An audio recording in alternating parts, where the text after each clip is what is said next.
Hello, everyone. My name's Hank Setala. If you don't know my face, I'm one of the members here at Holistic Health and Healing.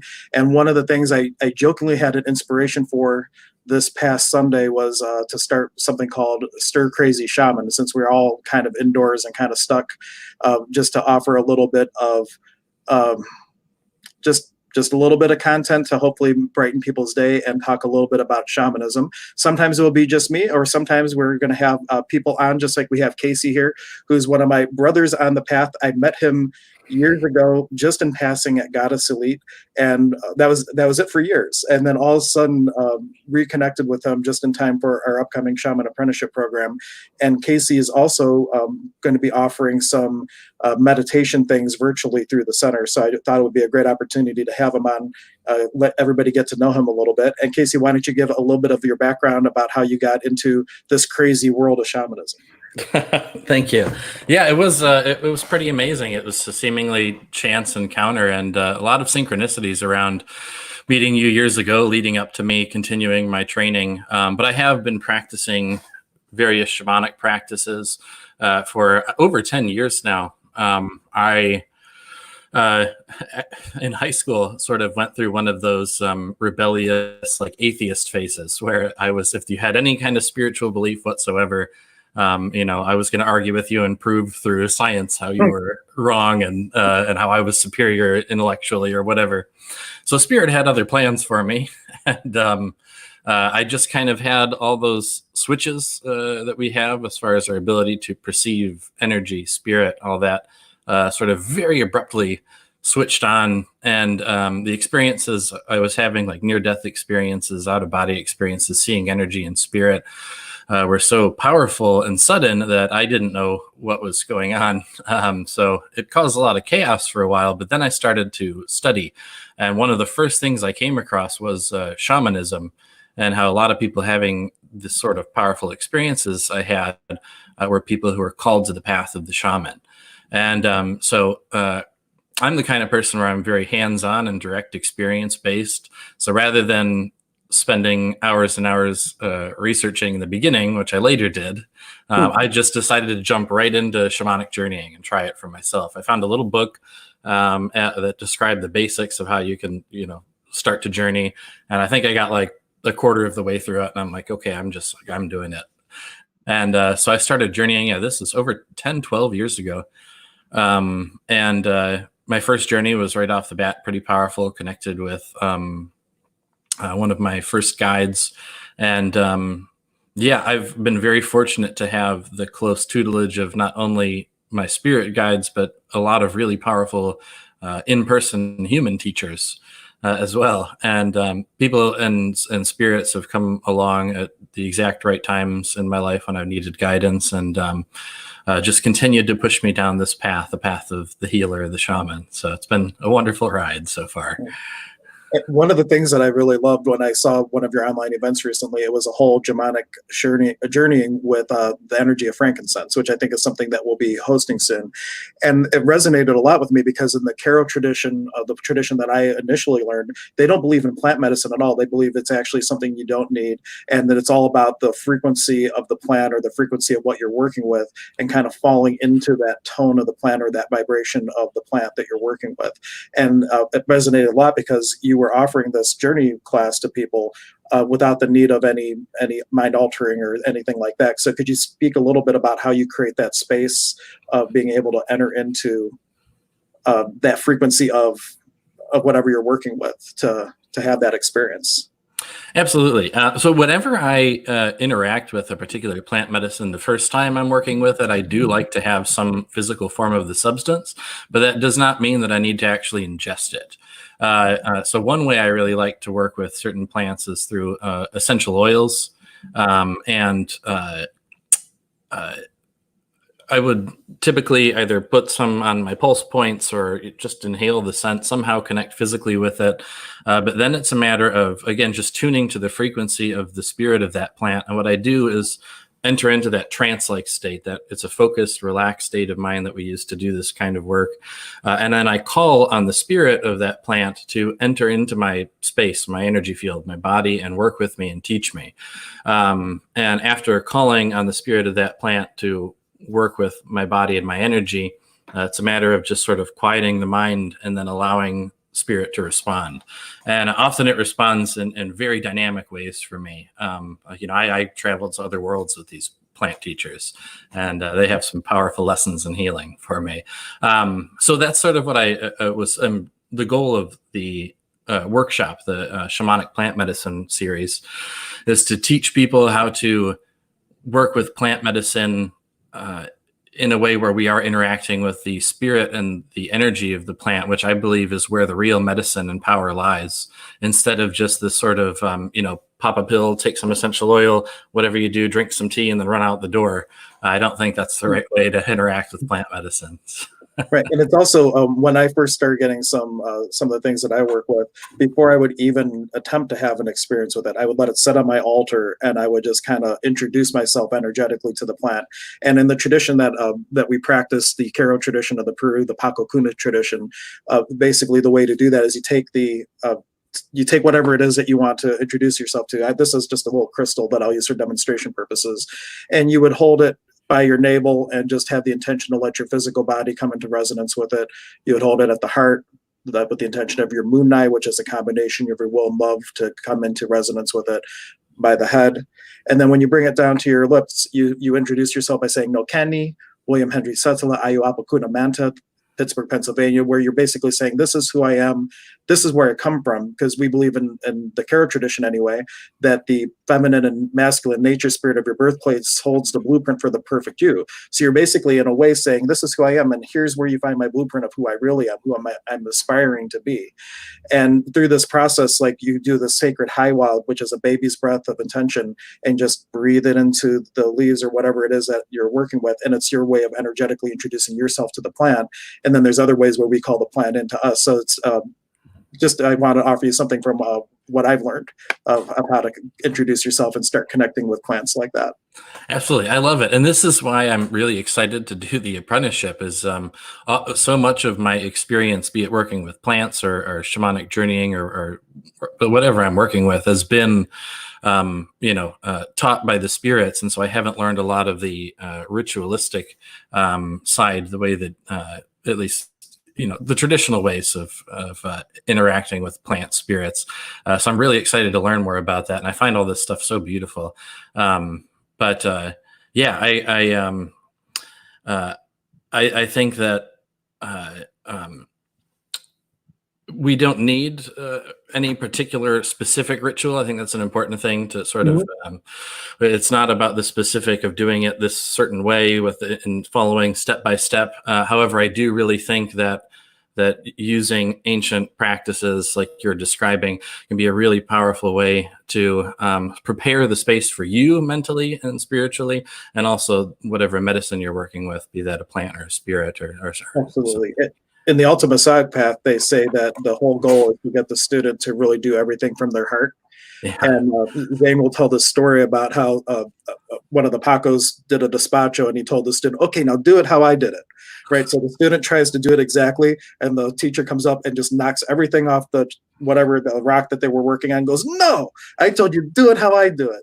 And they try again to duplicate it until they finally get to the point where they say, screw you, I'm going to just do it my way. And then they say, now you got it. He wasn't trying to get you to replicate. He was saying, do it from your heart. Like, how are their spirits talking to you to do this? But that you get these templates that you can use until you start to have that one-on-one relationship with spirit. To give you these tools where it lets you get into the space where it can become where it's intuitive, like riding a bike. At first, you got to think about everything, and then eventually, you just know how you need to turn, where you know that speed trap's coming up because you're just listening then. So, and I know a big thing, and sometimes I forget how much work I did put in years ago in the beginning, but even just entering into that, I call it the trance state, and it's a very relaxed and yet focused state of mind where we do this kind of work, journeying, connecting with plants, connecting with different spirits for the purposes of our own healing or gaining insight.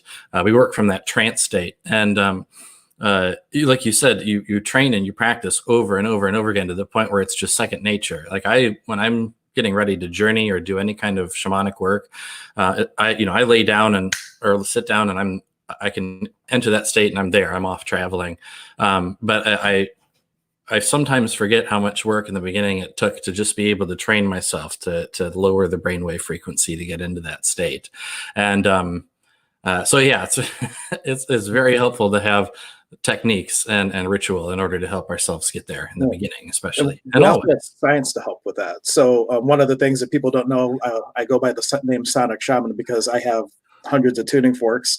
And since we're talking about kind of brainwave frequencies and that data state, there's something called binaural beats. And you can actually use the scientific technology, if you will, to help and train your brain to go into a theta state or go into an alpha state. And you can Google it. There's all kinds of different MP3 files out there. But basically what it's doing is it's sending a frequency into one ear. You have to use headphones when you do this. Or if you have tuning forks, like something like this, one of them might be 250 hertz, one of them might be 258 hertz. And because they're so close in pitch, your brain will actually take the difference. So the 8 cycles per second or whatever frequency you're going after, you're using two frequencies just slightly apart to create this binaural beat in the brain. And it actually helps and train the brain to go to a particular frequency. And you can even play with that and go to different levels of theta. And each level of theta seems to have little nuances of what type of information you get or what specific knowledge it has for you. Absolutely. Yeah, it's amazing. I remember there's a wealth of that stuff out there. And I remember back in the day when that information, binaural beats, were just sort of coming online as far as being available for free on the internet. I remember you could, if you really looked, you could find a couple of videos and a really poor explanation of how it worked. But now it's everywhere. You go on YouTube, there are thousands of videos, it seems like, of binaural beats for specific frequencies, specific intentions. It really is amazing. Also, something really fascinating I've always wanted to play with, maybe you have, but I have not gotten the chance, is I think it's called binaural, no, not binaural. Something feedback, biological feedback, I think it is. Was it just biofeedback? Biofeedback, yeah. So basically, you have some sort of visual or audio cue where you put something on your head and it measures your brainwave frequency. And as you go down past beta into alpha and then theta, et cetera, you get little beeps or sounds that tell you which type of frequency you're in. And so that way, there's no guesswork. Am I in theta really, or am I, where am I? It gives you specific. And then apparently in doing that, you have that feedback. So your brain is like really easily able to get to specific frequencies. I would be worried I'd be too focused on where am I at, and I would bring me out of theta and put me in the alpha or something like that. Hey, Mike, for those of you just joining us too, this is not necessarily supposed to be me and Casey just talking. You're welcome to interact. We can see your comments. If you make a comment, I see Mike just, we call him Magic Mike. He just tuned in saying hello. Hi, Mike. But if you have any questions or if you have something that you'd like to offer as a contribution to our conversation, feel free to put it into the comments. We're happy to speak to that. But with the biofeedback machine, if anybody's interested in that, on our website, if you go to hhh.life, Dr. K, who is one of our affiliates, she is a medical doctor who also has a biofeedback machine and is into homeopathy. She's truly like the holistic approach to everything because she's got the traditional side of things plus all the holistic stuff.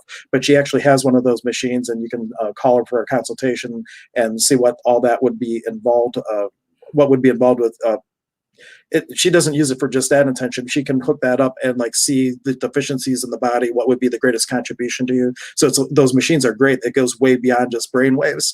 Definitely check that out if you're interested. We have a practitioner at the center that does it. So very nice, shameless plug for one of our other tools. Well, that's very cool. I'm going to have to take advantage of that. That's awesome. Yeah. Cool. Anybody out there have a question or anything, or we'll continue to talk for a bit and see what comes up. Oh, one thing I did want to offer for kind of falling into that space for myself, what I had noticed, I would get these real high pitched tones, especially like if I was asking to work with a specific energy, I would start getting these tones. And I found that if I just laid down and I had the intention, like a diver falling backwards off a boat, like when you see those divers with the big tanks on, fallen back off the boat into the ocean, I visualized myself and intended for myself to fall into the sound. And when I did it in this way, I found that I would just be off and having an experience somewhere with the energy. And that would work with like frankincense, like you were going to be doing, or pretty much any medicine. And when you're calling things in too, the way that we do it in the Karo tradition, you would say something like Ahaya, which means attention, or Iari, victory and praises, the name of what you're calling in. So frankincense. Ompwi, ompwi, ompwi, bring your healing here. And in this way, you could actually call upon the energy of your worst enemy and only bring the healing that it has for you. So it takes any fear out of working with any particular energy, because you're in the space of only receiving contribution for your possibility, for your healing from whatever you're working with. So it's a really beautiful way to call in energies without the fear of what you're calling in. And I think that's there's a lot to be said about that.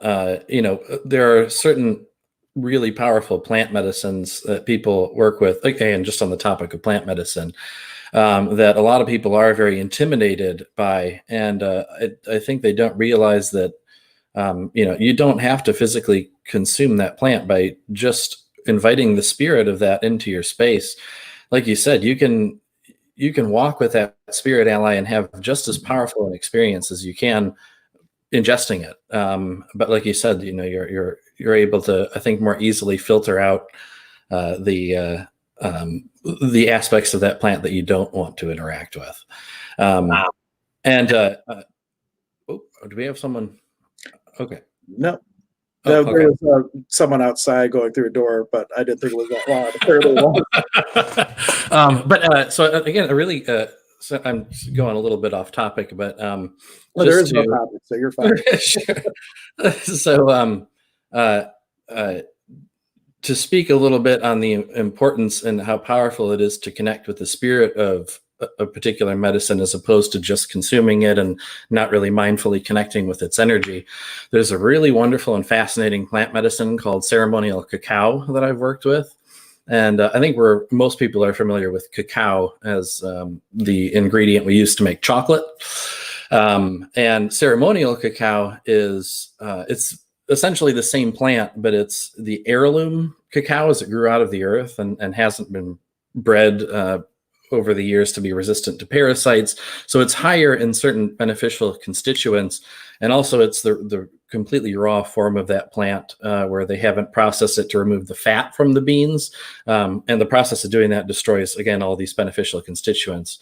But so it's a much more dynamic plant medicine to consume ceremonial grade cacao than it is to just, take a tablespoon of raw cacao. But even doing that, if you were to take ceremonial cacao and drink it, and then you realized, oh crap, I've got to be out the door right now, and ran out to, work or whatever you had to do, you may notice you feel uplifted, a little more energized, but you probably wouldn't have too much of more of an experience than that. But if you take that exact same dose of ceremonial cacao and consume it and consciously call in the spirit of that plant to work with you, and really energetically connect with it using some of the techniques we've been talking about, it goes from being just this mildly uplifting sort of energizing experience to almost like, it can be almost like a psychedelic experience for people, really powerful and healing. And people have visions and all kinds of things. So for me, that really speaks to the importance of connecting with the energy of the plant medicine. But again, we can throw that back into what we're saying, and without you can skip out the physical part, but still call in the spirit and still have a powerful experience like that. Even something as simple as chamomile tea. My wife scolded me for this, but I taught my kids how to call in spirits and things like that. So they'll be getting like a chamomile tea at night, and they're holding it. They're going, omply, omply, omply, chamomile tea, omply, omply, omply. And she's like, why do you teach them that? but they're not just there for the tea. They're saying, hey, I want to bring it more into this than just consuming a tea.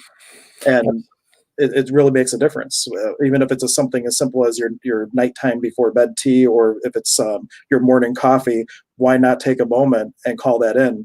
And under that same premise, for my smokers out there, as I know we got smokers, and if you're not going to quit, think of tobacco in the Northern tradition as this amazing prayer plan. It's an intention plan. And so if you're smoking focused on all the things that you're stressed about, what are you asking the plant to bring more of to you? Because your attention goes where energy flows, where your attention goes. So if you're going to smoke, sit there and look at what am I going to focus on? What possibilities could I create in my life while I am having this experience with the cigarette, instead of, just feeding my addiction to make a craving go away? And while you have that habit, you can actually shift it into being a contribution to you potentially, and bring things into your life than just help taking away from your health. Tobacco it's such a fascinating topic to me, because it has become this very taboo sort of plant in modern Western culture. But it really is such a powerful plant medicine. And like you said, traditionally it's used to send prayers up to Great Spirit, and they, correct me if I'm wrong, but most of the time they're not actually inhaling it when they in the sacred pipe ceremony. I don't believe so. Like, I'm not trained as much on the Northern tradition as I am in the Southern tradition. And in the Southern tradition, we have mapacha, which is like tobacco, and it's used in certain ceremonies. You make it like an alcohol infusion with it and use it in different ways. Mm. But I believe the Northern tradition, you're right, it's a pipe, and it's about, you just bring it in. And it's kind of like what we do in the South tradition, where you're doing a charged breath of intention. You're putting your intention in that smoke, and you're breathing it out and letting that lift up to the upper world, is how I believe that they use it. Yeah, the way from what I understand, it's as they bring the smoke into the mouth, it's that they sort of package the intention inside of the smoke to be, like you said, carried up to the upper worlds or Great Spirit. But it really is a powerful tool for manifestation. And for those who, anyone who's worked with tobacco in a ceremonial, spiritual way, I think anyone can attest to how powerful tool it is for manifestation. So like you said, when people are just sitting there unconscious, and when are people smoking, right? It's on their smoke break at work, when they're stressed, or when they just got home, or they're worse, when they're drinking, and who knows what kind of mental state they're in. And again, they're using this powerful tool for prayer and manifestation, and thinking of all this horrible crap. And then those people wonder why these terrible things keep happening to them. And on the topic of why, when you ask why to the universe gives you the same thing that brought it to you in the first place. So you end up in this feedback loop. So why is one of those questions you ideally would want to remove from your vocabulary. There's like 6 things to remove. Just to throw this out there as another takeaway today, you want to not say why, because it's a victim question. The word but, because you negate everything you said up until that point linguistically. Like, hey, Casey, you're a great shaman, but like, I'm just joking about that. But that's what the word but, like, we say that to your wife, like, oh, your hair looks lovely, but like, you don't really like her hairdo, right? So there's why, there's but, there's try. Try means you're not going to do it, right? Need, as an infinite being, is there anything that you really need? Or is it all illusions because of separation, but we're really one? So is there anything as an infinite being you really need? And then the final one is want, because the energy of the word want back in 1940s, before they changed the definitions, is to lack. And if you say, I want money, you say, I lack money. When you say, I don't want money, you say, I don't lack money. So think about rich people. They say, you want for nothing, you lack for nothing. That's what that word means. So be very mindful how you use it. And the 6th one that I throw in that isn't part of the original list is the word perfect.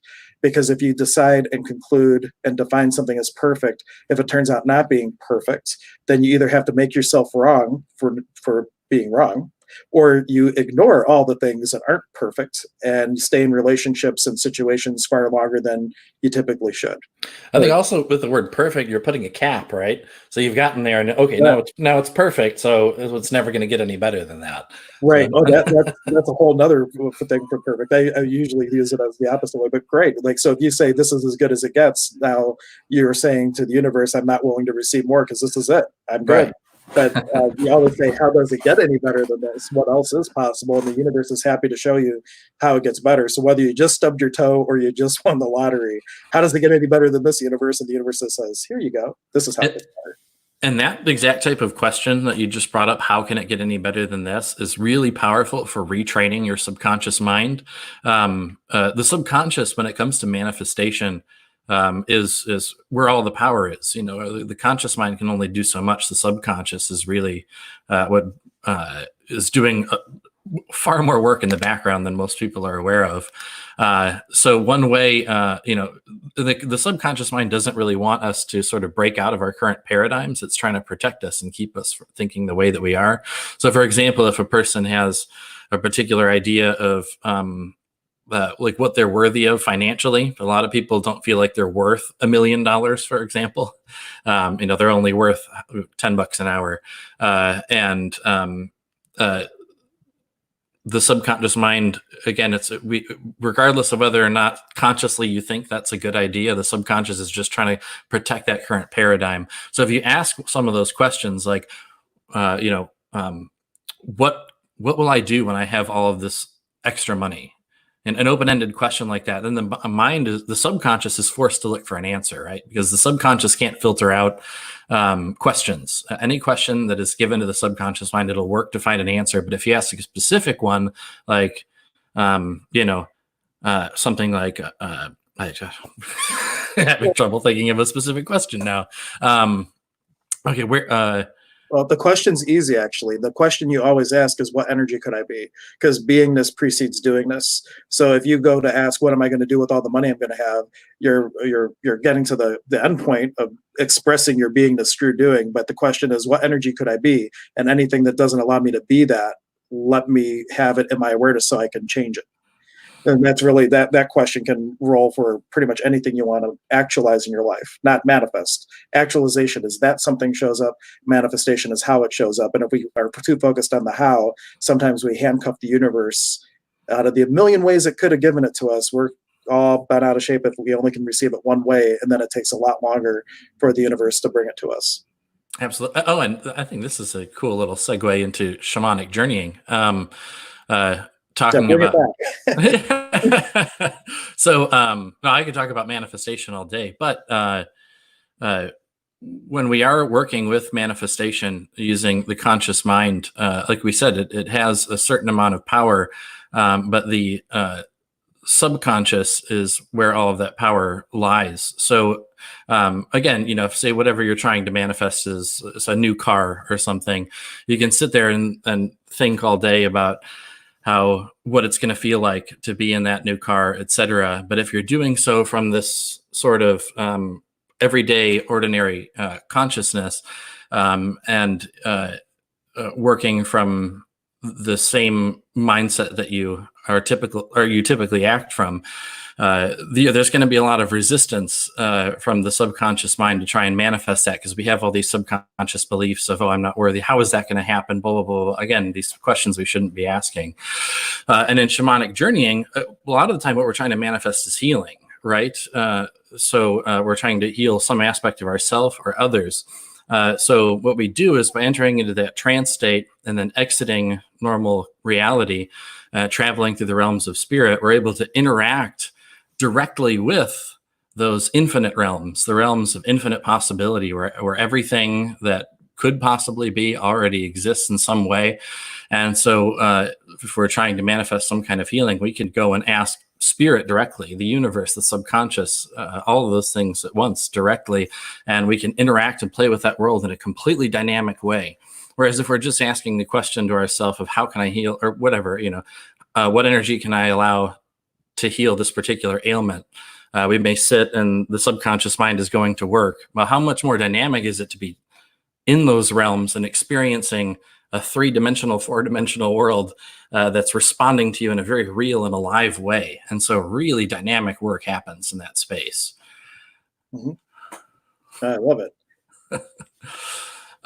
And while people are waiting to be able to get to that space themselves, because not everybody can go there as easily as others, but still asking the question in whatever space you're able to get to, that's where the real magic happens. It's really coming down to allowance. Like you mentioned, like everything that does happen or is available happens already in the ever-present moment, and now it's all there. It's just a question of what you're in allowance of receiving. And most of the time when we don't have something in our life, it's not that the universe is unwilling or unable to provide it to us. It is we are not in the space where we're willing to receive it for whatever reason. And one of the things that sticks us the most that I'll speak to is something we call glass ceilings. So if you were taught, like one of the things my parents mentioned to me when I was little, because I asked, why don't we have a swimming pool like the rich lawyer in our church, right? And the water slide and all that. And I think the comment was something to the effect of, well, rich people need all that stuff because they're not really happy. So I learned as a kid, oh man, rich people aren't happy. So part of my subconscious is like, wow, if I have money, I'm not going to be happy. I don't want money, no matter how much I'm consciously trying to create it. Oh my gosh, my unconscious says we'd rather be happy than have money. Or money is the root of all evil, or love of money is the root of all evil. Money corrupts. All these little things that get into the other than conscious or subconscious can create these glass ceilings where your unconscious creation outweighs your conscious choice or your conscious declaration of will, because more of you is really over here. Even though it's like the iceberg, you need to bring more of it to the surface to out manifest the subconscious stuff. And if you can start getting rid of the glass ceilings, or sibling rivalry is a big one. Why can't you be like your brother? Now, if you've determined and concluded and agreed with the projected role from your parents that you're the misfit and your other brother is always a successful one, you'll never allow yourself to create more than a sibling. So it's like getting rid of all that gunk that might be stopping you that you don't even know about. And a big part of healing or manifesting anything is just that. It's less about, I think, learning how to do, learning how to heal, learning how to manifest certain. It's more about unlearning all of these things that we've been indoctrinated with from a young age. And there are so many, even seemingly simple phrases that we're sort of programmed with that that really shape our worldview and create those glass ceilings. Like a big one is imagination. When people start to do this work, I get asked the question all the time when I'm teaching people the journey of, how do I know I'm not making this up? Or is this all in my head? How do I know this isn't just my imagination? Right. And those phrases are in a way sort of, designed to create almost like a distrust with our own creative potential. When we're sitting here at whatever work we're doing spiritually, if we're having this beautiful experience, for a lot of people, there's that, even if it's so real, it's like, it's almost as though it's right here in front of your face. Still, there's some part of the mind for many people that comes up and goes, well, I'm probably just making this all up, so it doesn't matter. And then it's almost like you're taking the power away from that whole experience. You're not really gaining anything from it or allowing yourself to go further. These little seemingly simple phrases, these simple questions that people ask of themselves hold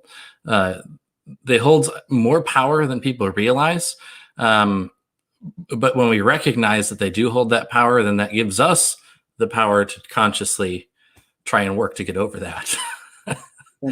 One of my teachers is Elaine Thomas. She's the foundational pastor at Fellowships of the Spirit in Lilydale, New York. And when she started doing the work, she used to visualize this temple, this pyramid of light around her house, and asked that only people that wanted to heal and grow would find her. And she just put that out there every day. And she talks in class about a lot of the things he just said, like, what if I'm just making it up? And she's like, well, I was making it up. And then one day somebody came in and they said, what's this like energetic pyramid that's over your house about? And like somebody else is able to perceive that. So what if making it up is part of the creative process? And you are making it up. You're declaring your will into the universe, and it's creating. Just because you don't see it with your physical eyes doesn't mean that it's not real. I was with a good friend of mine. We were walking through Cuyahoga Valley National Park, and we were just sort of playing with manifestation. And we knew it was around the time that blackberries should be in season. And I'd never eaten wild blackberries before at this point. I just had never really been confident enough to forage anything, but he was confident. And so we were talking about blackberries. And so one of us put it out there, okay, we're going to turn this corner and there's going to be a blackberry bush right there. And sure enough, we turned the corner and there's a blackberry bush right there. We sat there and it was wonderful. But then he asked me, now, was that blackberry bush there because we declared that it was and manifested it? Or did we perceive that it was there before we got there and that's why we said that? And my answer was both. I think we're simultaneously creating reality and perceiving it. And it's kind of an interesting, pretty wild thing to think about. But even scientifically, we know that the entire room that I'm seeing around me, the voice that I'm hearing coming through the microphone, even the physical solid sensations, those are all just electrical signals interpreted by the brain. So we are always creating this reality, very literally, even from a super scientific standpoint. We're constantly creating it and perceiving it simultaneously. And when you really start to have direct experience with that and realize that, certain rules, certain continuities that we were trained that are a certain way, you start to realize you can sort of bend certain rules. Then things get really magical, very magical. There is a video, if you Google neuroscientist access consciousness, I forget the name of the doctor, but he was doing topographical brain mapping of different energy modalities. And this was a talk about access consciousness. But towards the end of the video, they actually mapped a secondary nervous system riding on the lymphatic system that has 7 groups of ganglion nerves. And they all come to the top of the skin, at the crown, the throat, third eye, like all where the chakras are. There's wow. these ganglion nerves that actually come up to the top. And I forget the amount of time, but if you focus on an intention for a certain period of time, that you can actually track like how it's pulling energy in from the universe or from space, whatever you want to call it, and then it goes through the body, and then it goes out at like 5 magnitude. I forget. It's exponentially greater output than the input, but they were saying that this could be the beginning of mapping the process of manifestation and actualization, wow. like scientifically. So it's just kind of cool, like how science is catching up or starting to bridge over into the metaphysics, and you can actually speak to some of these things that are measurable now.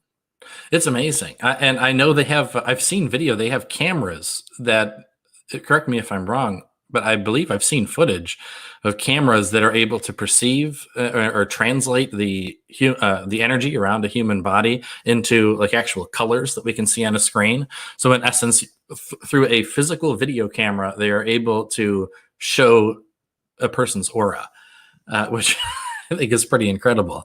Because, and it's fascinating. There are still so many people when you bring up the topic of, energy or, any spiritual experience, or people that are, well, again, going back to, how do you know people aren't just making that up? Well, look, one, we have physical instruments that can measure this stuff now. So, but I think that's really exciting. I think that's going to help to get a lot of people over that sort of initial hurdle of, is any of that real? Because when you get over that and then you actually start to explore and experience for yourself, then you're on the path to really discovering an incredible world opening up in front of you. But I think that those instruments, the scientific instruments we have to measure that sort of thing, are just such an exciting field and topic. I think that's amazing. I don't know the science behind it, but I know Melissa, who owns the store next to the center, they're closed now, of course, because of the coronavirus. But they have, I think, every Sunday aura photo readings where you put your hand on this little thing and then there's a camera and it will create the reports, or it can actually even show you. Now, here's some cool, something I can't speak personally. I can't speak to the science of it, but I know that I had this experience. I was at a psychic fair where someone had like one of those medical aura ones where you could actually see reports and you could see the aura change, right? And so while one person was sitting in the chair, I took my tuning forks, which were for solfeggio, which is one of the ones you use to balance energy centers, and I did a balancing session for them. And when I was using the forks that were intended for the root chakra and the solar plexus, like you could see the auric field changing colors appropriately for the process, and you could see the whole aura shift. And even more fun, I could probably post this picture afterwards. There's a picture where someone went and they got an aura photo reading from Goddess Elite at a psychic fair before a session with me and after, and it was like a night and day difference. Wow. So whatever the science is, can't speak to that, but I do know that whatever it is, you can see a noticeable difference with what it's doing before and after you have energy work done. That is so cool. I find that so incredible. And I remember, I'll never forget, it was back when I was first sort of learning about energy. This was years and years ago. I had, I was studying at a Zen temple, and the teacher there, I remember I went to talk to him after the meditation session, and I said, I've been studying quantum physics, and it's amazing. Like they know these tiny, the smallest particles, electrons, they blink in and out of existence, and just explaining all this amazing, mind-blowing stuff they're discovering. And I said to this Zen teacher, I was like, isn't that amazing? Isn't that like mind-blowing? And he goes, no, not really. We've known about that stuff for thousands and thousands of years. So I felt a little defeated at the time, but then, but again, it's just, it's this stuff that the shamans have known, have had access to, and have been working with these energies and these very real realities on these multiple layers of reality outside of the physical. They've been here. They always have been, and just now technology is. I think we're really in a really exciting time because technology is just now starting to be able to physically pick up on that stuff. I don't know if physically is the right word there, but. They're able to measure it and right. show that something's happening. Well, even like Reiki, just to talk about something that people probably know a little bit more offhand than Mike posted a link for the bars review. So anybody looking for that video we talked about, Mike in the comments is posting the video. But anyway, now I lost my thought. Mike distracted me. Distractor implant. Out of talking, Mike. What was I just saying? Reiki. So the Cleveland Clinic did a double-blind placebo study on Reiki, and they would even like hook the practitioner up, or fake practitioner up to like different things while they were doing it, did blood draws, all this stuff. And though they couldn't explain exactly how it was happening, they could see that something was happening. And if you go to the clinic for a surgery now or anything else, you actually can opt to have Reiki services and have a practitioner come to your room and offer energy healing at the Cleveland Clinic, which is like one of the medical meccas of the world. So that's a great testament to also show just how far all this, things from Tibetan temples and things have really come in the world to be readily available and more accepted.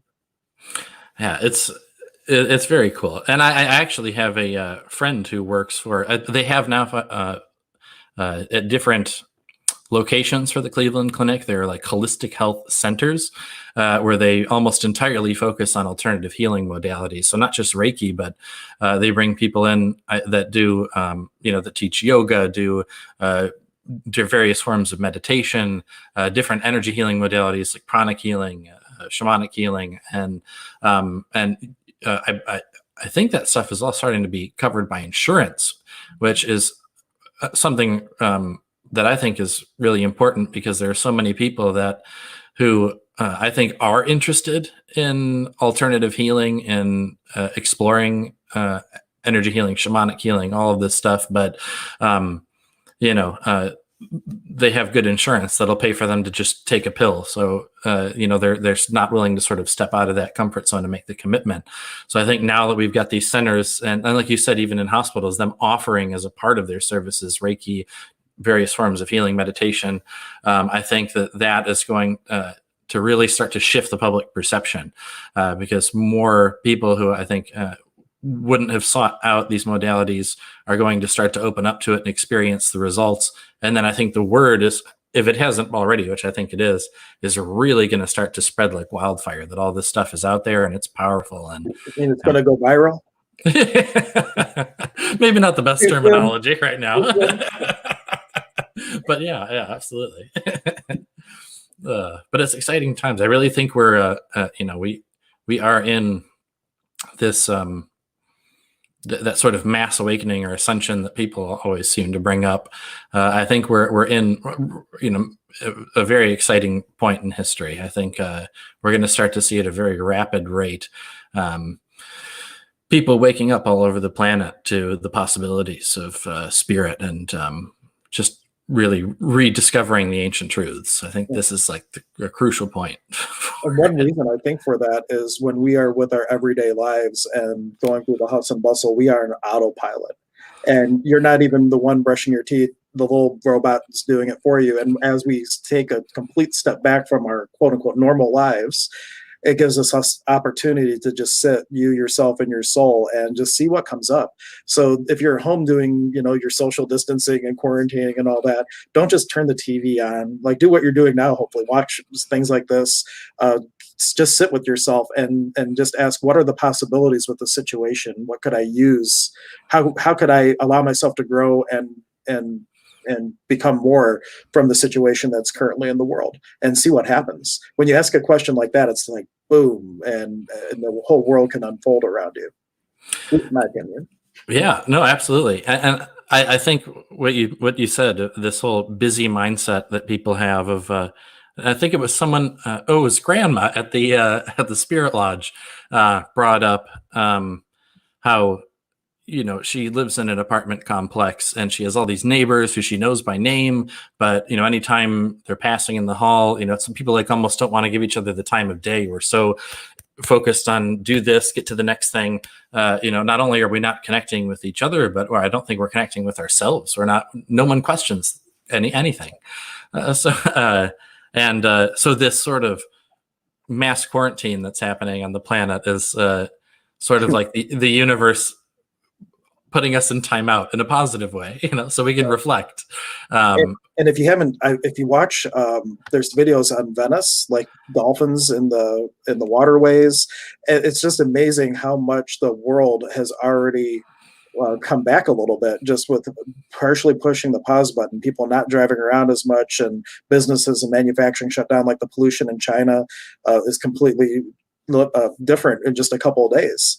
And just wonder, what contribution this is to the earth, just having this temporary pause and actually just being for a little bit, instead of being human doings, we actually can just be for a little while. I think I've learned a powerful lesson from all of that, or received a powerful message, I should say. And that is that, the earth has vast, powerful healing capabilities. And we always talk about, how we need to save the planet and what can we do in the long term to, reduce our emissions and slow down global warming.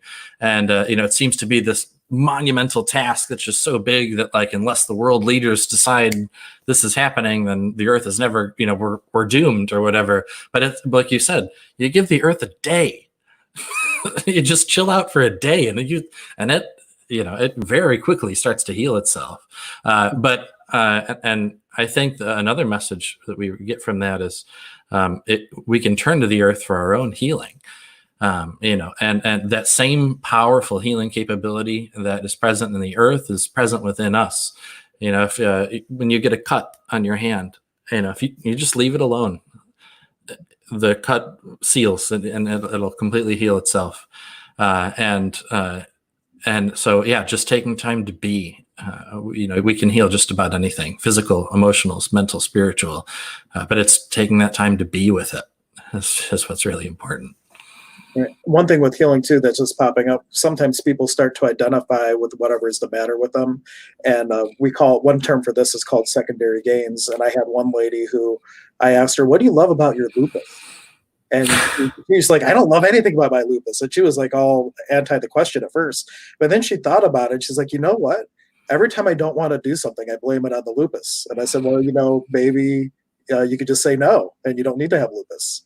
And there's more to the story, but her lupus is gone. The lupus for her dad is gone. And it really was her just shifting and letting go of something she was identifying she needed from something.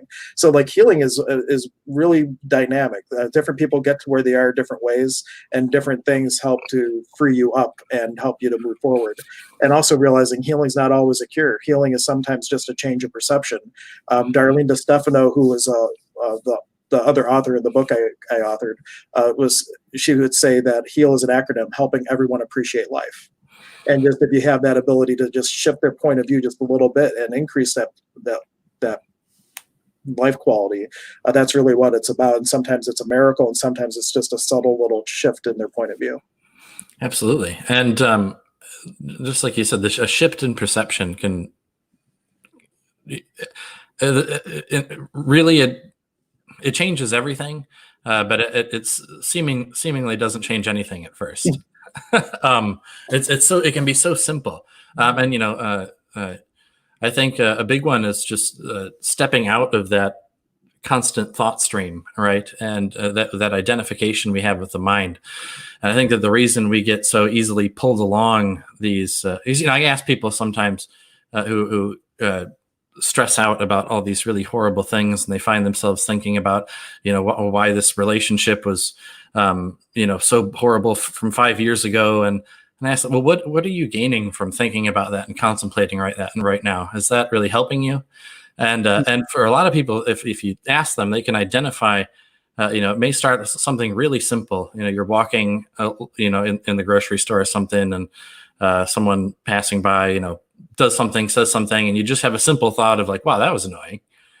And that little thought of that was annoying, next thing is like, yeah, you know what? Speaking of annoying, that guy yesterday, he said something that was really annoying too. I wish I would have said this to him. And then next thing you know, you're from this horrible relation that happened 5 years ago in your head, going through these spirals of how this could have gone. But people they're not consciously aware of how they're getting pulled along. And so I think one of the simplest shifts in perception that we can have, but one of the most powerful, is to realize that constant stream of thoughts running through the head, that's not us. There's something more constant there. There's something beyond that. And it seems like this sort of really big, powerful realization that you have to have in order to really experience that. But it's the simplest thing. Just really sitting there and being with your thoughts and meditation, like mindfulness meditation. Pay attention to your thoughts as you sit, and thoughts arise and they come and go. What's the constant that's there? What is it that's aware of those thoughts? And that begins the process of helping us to step out of identification with the thought stream.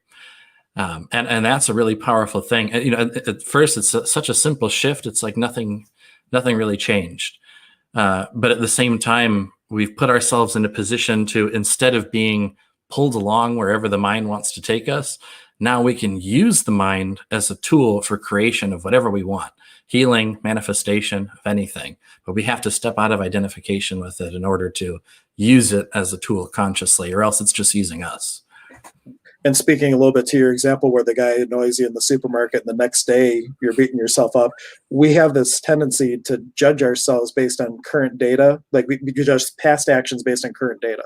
And half the time we need to do that is because in the moment that we did whatever it was we're kicking ourselves for, we were in reaction mode and not responding mode. And through the tools of meditation and things, you start to step back a little bit. And when the guy does start to be that energy that would annoy you, now you're in a place of actual choice, and you can respond to it instead of reacting to it, and recognizing that really wouldn't be what your choice should be if you were fully present in that situation. And so that meditation's a great tool, and I'm looking forward to your meditation classes, and people will get a lot of benefit from getting those tools for themselves to continue to get more of themselves back. Mark Thomas, he's my meditation teacher from Fellowships. And he would give this as an analogy for meditation. Like, what you're really going for is to recognize that this silence is ever present. Like, there's this underlying energy that's ever present. And he related it to like a movie theater. When you go to a movie theater, before the movie starts, and back in the day before they had a million commercials from the moment you walked in the door, right? But the screen was white, and the screen represented the silence. And that's what you're going for in meditation. You're getting to where that screen is white. Then when you go about your day amongst the chaos and the illusion, your movie's playing, right? The screen is still white. The silence is ever present amongst the chaos that you're perceiving. And if you can remind yourself of that as you go about your day, your whole experience just shifts, because you're not going to get overwhelmed by whatever you're perceiving, because you know it's all BS. We are in the duality. We're an infinite being from oneness in a place where we have the perception of being apart from one another and duality. But if you can function in the duality from the oneality, your whole life will become ease. Absolutely. And just like you said, that peace, the oneness, the isness is always there, no matter what. Even in the most chaotic situation, where there seems to be extreme suffering, and there's still peace is underlying. It's the underlying space that allows all of that to happen. And yeah, connecting, acting, being, identifying from that instead of this constant fluctuating stream of thoughts. There's so much power in that. And then, like that, I think ultimately that's what we're really trying to achieve in all of this healing, all of this work we do through meditating, all of this. We're really trying to manifest that peace, that remembering of who we are, that remembering that we are the space. And so, yeah, I think it's so important to have tools to help us to reconnect with that. And shamanic meditation, any kind of meditation, I think is an excellent way to start to rediscover. Okay, got a few minutes left for our planned hour. I know we have still a couple people who have stuck with us, or maybe they're just new people that came in halfway through and the old people left us. But if anybody has questions or things that you want to contribute or comment about, we got a few minutes left. If you want to throw anything you'd like to know about in the comments, we'll be happy to speak to it. But part of our reason for doing all this is just in a world that's kind of on lockdown, wanting to offer just a little bit of inspiration. And also, I think hopefully people have gotten some tools from our dialogue today that you could use to go out immediately and start to change your life. Just like the question, how does it get any better than this? If you took one thing away from our whole talk, that one sentence, repeating that question over and over again throughout your day can shift everything and put you on this upward spiral possibility. So definitely. Any key things, takeaways that you want to reemphasize as we kind of get to the close of our time here? So less reemphasizing, and something that I feel like I should have brought up more, but when talking about these shifts in perception, I think gratitude is extremely important. When we're in that sort of victim mindset and, focusing, we're having trouble raising our vibration or getting ourselves out of focusing on the negative, the things that we don't want.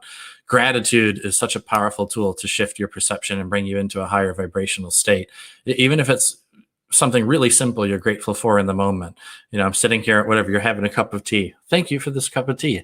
It's so warm and delicious and beautiful. Thank you, thank you, thank you. That little bit of gratitude will instantly shift your perception, and then you can really start to play and create from a much better space. And if you can't be grateful, fake it till you make it. Yeah, exactly. I've been sober 14 years, I think, give or take. And one of my first AA meetings, my sponsor told me self-pity and gratitude cannot coexist. And he said, even if you think it's BS, anytime you're in self-pity mode, whatever you're in self-pity about, rephrase it. So one of them was, there was somebody else that I really wanted to help. And he's like, well, just be thankful that you're sober. And if and when they're willing to receive help, you're in a space where you can give it. And just rephrasing questions like that. And at the beginning, I didn't feel grateful at all, but there came this shift. I just kept with it. And there came a turning point where instead of just playing a word game, I actually went to a space of gratitude. So be grateful in the moments you can, and in the moments that you can't, fake it.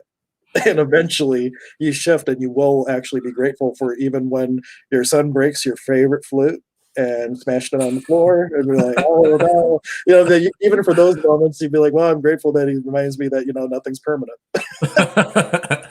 That sounded like that came from personal experience there. But it could very easily have happened. But gratitude is,